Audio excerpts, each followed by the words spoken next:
One film, 50 Days of Chaos in the Philippine Jungle, a cast that nearly destroyed itself making it, and performances so raw, so unhinged, so deeply human, that decades later, people still argue about who saved the movie and who almost broke it. Apocalypse Now is not just a film, it is a psychological event. And the actors inside it, they weren't just performing, some were surviving. Some were unraveling, and some were quietly stealing every single frame they appeared in. But here is the question that still splits film lovers down the middle. Who truly elevated this masterpiece, and who came close to dragging it under? Today, we go deep into the jungle. We analyze the performances, the chaos behind the camera, the fan reception, and the cultural weight each actor carried. This is the most loved versus the most hated actors in Apocalypse.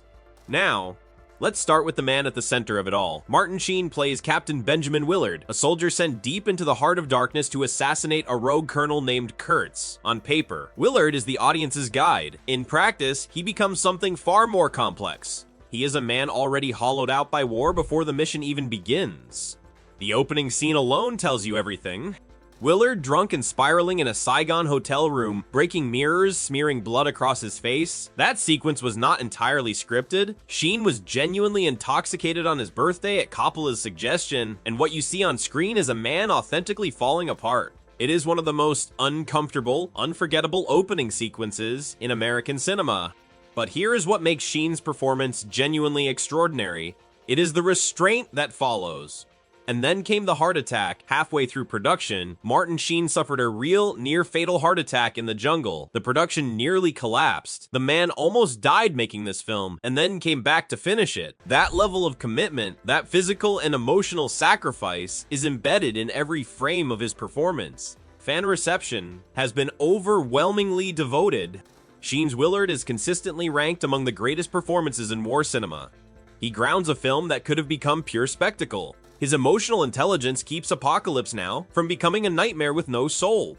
However, this changes everything. Robert Duvall appears in Apocalypse Now for roughly 15 minutes. 15 minutes, and somehow he owns the entire film. Lieutenant Colonel Kilgore is a cavalry officer who surfs, loves Wagner, and orders napalm strikes with the casual energy of a man ordering breakfast. He is absurd. He is terrifying. He is completely disturbingly real.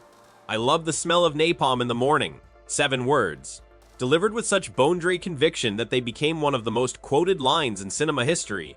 But Duvall earns that line. He builds Kilgore so precisely. The swagger, the almost childlike joy in destruction, the complete disconnection from the horror he creates, that when that moment arrives, it doesn't feel like a performance. It feels like a revelation about a certain kind of man that the war produced. Duvall received an Academy Award nomination for Best Supporting Actor for this role. Critics at the time, and since, have called it one of the great supporting performances ever committed to film. He brings dark comedy, genuine menace, and philosophical weight to a character who could have been a cartoon. The helicopter attack sequence, set to Wagner's Ride of the Valkyries, is one of the most iconic scenes in movie history. And at the center of it, controlling it, making it breathe, is Duvall. His cultural impact from this single performance is immeasurable. Kilgore became the defining cinematic portrait of American military hubris. He is referenced in academic essays, military studies, film schools, and pop culture constantly. For 15 minutes of screen time, that is an almost supernatural legacy.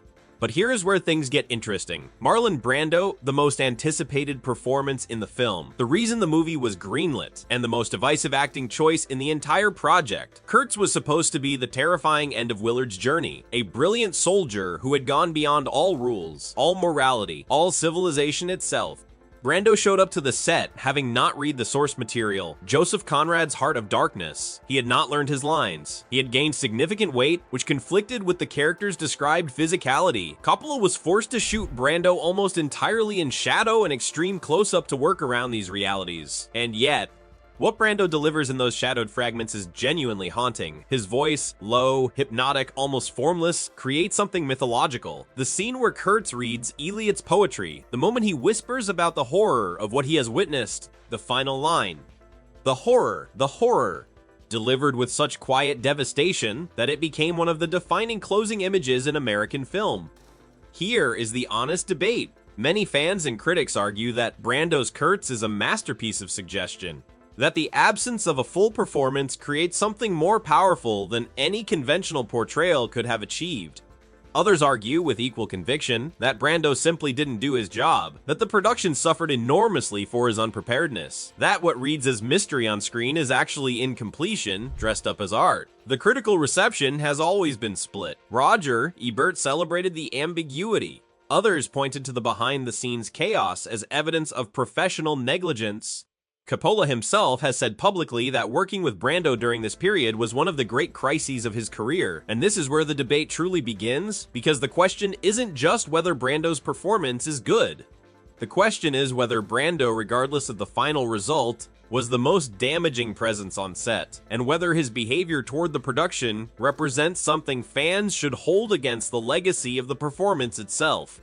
There is another name that haunts Apocalypse. Now, Harvey Keitel. Keitel was originally cast as Willard. He filmed for several weeks, and then Coppola fired him. The director felt Keitel's interpretation was too aggressive, too externalized, that he was playing the action rather than the disintegration.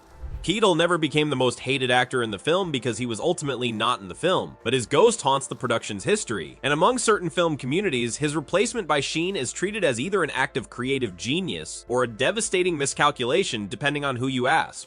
The cultural conversation around Keitel's dismissal raised serious questions about directorial control, the nature of performance, and what Apocalypse Now was fundamentally trying to say. It remains one of the great casting what-ifs in Hollywood history.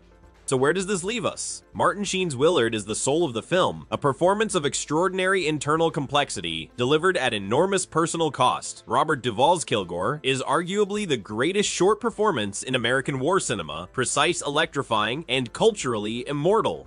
Brando's Kurtz is the eternal paradox, a performance born of irresponsibility that somehow transcended its own chaos to become legendary. Whether you love it or resent it likely depends on whether you are a fan who experienced the magic or a filmmaker who lived through the nightmare. Apocalypse Now is a film where the line between the performance and the reality behind it completely dissolved. The actors didn't just play people going mad in a jungle, they went there themselves. And maybe that is exactly why, 5 decades later, we're still talking about it. Now, it is your turn. Do you believe Marlon Brando's unpreparedness ultimately hurt Apocalypse Now? Or did his chaos accidentally create something more powerful than any scripted performance could have? And between Martin Sheen's quiet devastation and Robert Duvall's explosive brilliance, who delivered the single greatest performance in the film? Drop your answer in the comments.